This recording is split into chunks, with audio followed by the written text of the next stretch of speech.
6 jets, 6 pilots, one mission they'd flown a dozen times before. February 28, 1994, fog clinging low over the valley near Novi Travnik. Below, a Bosnian ammunition factory sat quiet, a target the Bosnian Serb Air Force had bombed unopposed before, without a single consequence. Inside 6 aging J-21 Jastreb attack, jets, a name that means hawk in Serbo-Croatian, the mood was almost relaxed.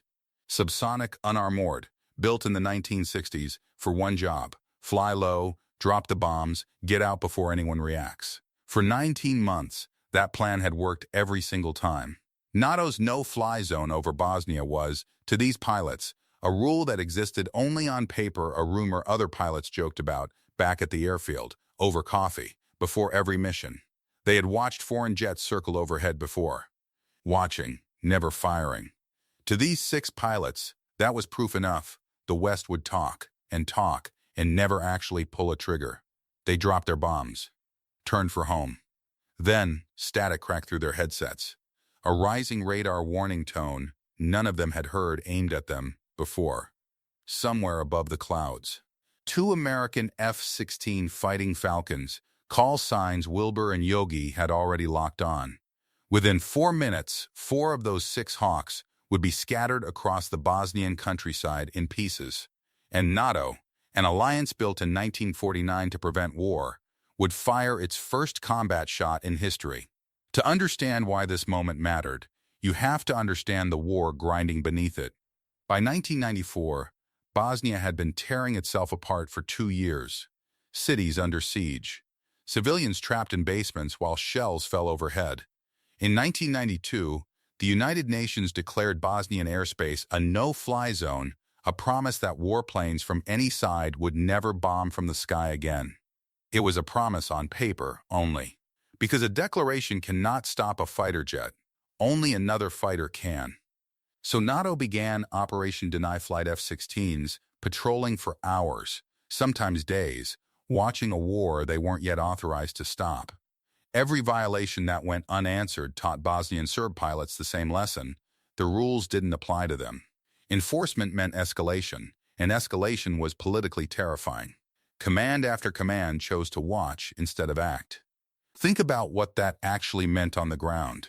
F-16 pilots would circle for hour after hour, watching enemy aircraft bomb a target in plain sight. Radio silent, waiting for an order that never came. Boredom stacked on boredom, punctuated by the helpless frustration of watching a rule get broken in real time and doing nothing about it. For the pilots enforcing the no-fly zone, that was its own kind of quiet agony, trained to act, ordered to watch. By February 1994, that hesitation had calcified into arrogance on one side and quiet frustration on the other. Arrogance, in war, is always the moment right before the fall. The aircraft waiting above those clouds had almost never existed. Rewind 20 years.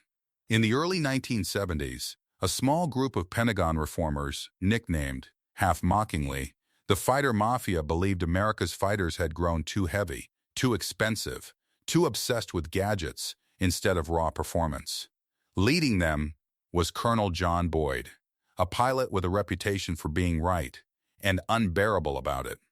Boyd argued a smaller, lighter fighter one that could outturn and outreact anything the Soviets flew would win real fights that heavier, smarter jets would lose. The Air Force brass largely hated the idea. Defense contractors hated it more. It threatened billion-dollar programs built around exactly the kind of heavy, sensor-loaded aircraft Boyd said were doomed. He was passed over for promotion. Mocked in meetings as a fanatic chasing a plane nobody official wanted. He kept pushing anyway. Late nights, endless paperwork battles, allies inside the Pentagon who had to fight for every line of funding against generals who wanted the program dead. And slowly, a prototype took shape: small, single engine, startlingly light. When early sketches leaked, pilots reportedly laughed. It looked less like a fighter and more like a toy strapped to a jet engine. Boyd never got to fly it in combat himself. He fought the bureaucratic war so that, decades later, 2 other pilots would get to fly the real one. That toy became the F-16. Parked beside the heavy interceptors it was replacing, the F-16 looked almost delicate. One engine instead of two. A bubble canopy that gave the pilot a wraparound view no fighter had offered before, because Boyd's team insisted visibility mattered more than armor plating. Critics called it underpowered, fragile, a gimmick that would get torn apart the first time it met a real enemy. Here's the twist nobody expected. That lightness was the weapon. The F-16 wasn't built to slug it out head-on. It was built to turn faster, climb quicker, and react in a fraction of a second before the other guy even finished his move. Picture two boxers, one bigger and stronger, but slow. The other smaller, but he can dodge a punch and land three of his own before the big man resets his stance. Think about it in the simplest terms possible. A heavier fighter has to fight its own weight to change direction, like trying to swerve a loaded truck. A lighter fighter changes direction almost the moment the pilot thinks about it. In a fight measured in seconds, that half-second advantage isn't small. It's everything. For years, that was just theory war games, simulations, arguments in briefing rooms. On February 28, 1994, it stopped being theory. Ground radar flagged 6 unauthorized aircraft below the no-fly ceiling, moving fast and low toward a ground target. Captain Robert Wilbur Wright and Captain Stephen Yogi Allen, flying routine patrol, were ordered to intercept, identify, and if the aircraft refused to land, engage, for the first time in NATO's 45-year history. The alliance was about to fire a shot in anger. Inside the Jastrebs, the mood shattered in seconds. One moment, routine, the next a warning, in accented English, ordering them to land immediately or be shot down. For 19 months, that warning had always been a bluff. Not this time. Wright didn't rush. He didn't need to. Faster, lighter, higher, he closed the distance on his own terms and fired an AIM-120 AMRAAM. The first Jastreb came apart in the air before its pilot fully understood what was happening. Imagine that sound from inside the cockpit next to it, a deep hollow thump that doesn't belong, followed by silence where a wingman's engine used to be. Then your own radar warning tone, screaming. One pilot broke formation, diving for tree cover, the oldest trick against radar. It didn't work against something built to react in a heartbeat. Wright fired again. A second Jastreb fell. Allen engaged from the other side, and a third went down. A fourth followed minutes later. Picture the fall itself. No cockpit warning that feels real until the wing simply isn't there anymore. A violent snap of turbulence. Then a parachute yanking open against gray sky, and a soldier who 30 seconds ago was thinking about lunch now drifting down into a war zone he had spent 2 years bombing from a safe distance. This is the part the mission report can't capture. The psychological collapse. These pilots had trained to fly low and unafraid because nothing had ever punished them for it.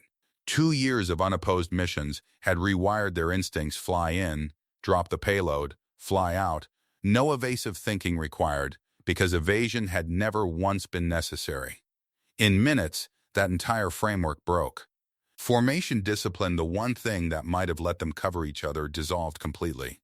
Every pilot for himself, scrambling in 5 different directions, discovering in real time that the sky they'd owned for 2 years now belonged to somebody else.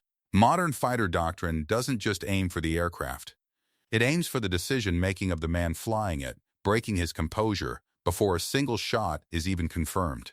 Panic is a weapon. Confusion is a weapon. That morning, both landed harder than any missile. 2 Jastrebs escaped. 4 didn't. And the story of what happened would reach every remaining Bosnian Serb airbase within hours. Whispered between ground crews before any official report was filed, NATO wasn't bluffing anymore. Here's the cruelest part of this story. It didn't have to take 19 months to happen. NATO commanders had the same aircraft, the same authority, the same rules for a year and a half before Banja Luka. Violation after violation went unanswered, not because the F-16s couldn't do the job, but because political leaders, afraid of escalating the war, refused to give the order. Every one of those unanswered mornings had a cost that never made the news. Bosnian Serb aircraft, flying unopposed, dropped bombs on towns defended by nothing but hope. Families who believed the UN's promise that the sky above them was protected learned, again and again, that it wasn't. Not really. Not until February 28, 1994. Compare that to what happened the moment force was finally authorized. 4 enemy jets destroyed in under 4 minutes. A shockwave of deterrence that reached every remaining pilot on the other side almost overnight. The lesson landed instantly, something 19 months of warnings never managed to do. And consider the scale of what those 19 months actually cost. Not an abstract line in a report, but 19 months of warnings exactly like the one that opened this story, fog over a valley. An engine growing louder. And no F-16 in range because command hadn't yet decided the moment was serious enough to act. Every one of those mornings, somewhere below. A family had no warning system except the sound of an engine getting closer, no siren, no shelter guaranteed. Just the same rising dread the pilots above them would finally feel for themselves on February 28th. Banja Luka wasn't proof of what the F-16 could do. Everyone already knew that. It was proof of what should have been done far, far earlier, and a brutal reminder that in war, the cost of hesitation is never paid by the ones doing the hesitating. It's a pattern that repeats across military history, far beyond this one valley in Bosnia. The tool that could have ended a threat sooner sits ready, waiting on a decision made not by the pilots in the cockpit, but by officials in a room far from the danger. When that decision finally comes, it often arrives with devastating effectiveness and an unspoken question trailing behind it. Why not sooner?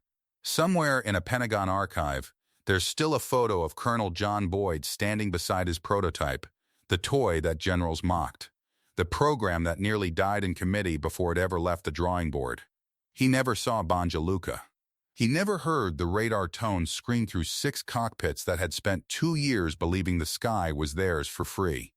But every design choice he fought for, the lightness they called fragile, the agility they called a gimmick, was still in the air that February morning, thousands of feet above a Bosnian valley, turning theory into consequence. Because that's the story underneath this title.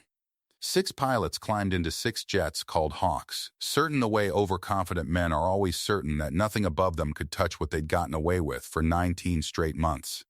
They were wrong within 4 minutes. Wright and Allen landed that day, as the pilots credited with NATO's first air-to-air kills in the alliance's 45-year existence, a footnote in most history books. But a full stop at the end of 19 months of hesitation. No parade waited for them. No headline captured what it actually meant at the time. Just 2 fighters returning to base, fuel gauges low, adrenaline still burning off, and a war that in one small corner of the sky had just been reminded it had rules after all. And somewhere in that wreckage, scattered across the fog in NATO's very first shot fired in anger, was the final, quiet answer to every general who once laughed at a fighter too small, too light, too strange to ever matter. It mattered. It hunted. And on that morning over a valley in Bosnia, the hunters finally became the hunted.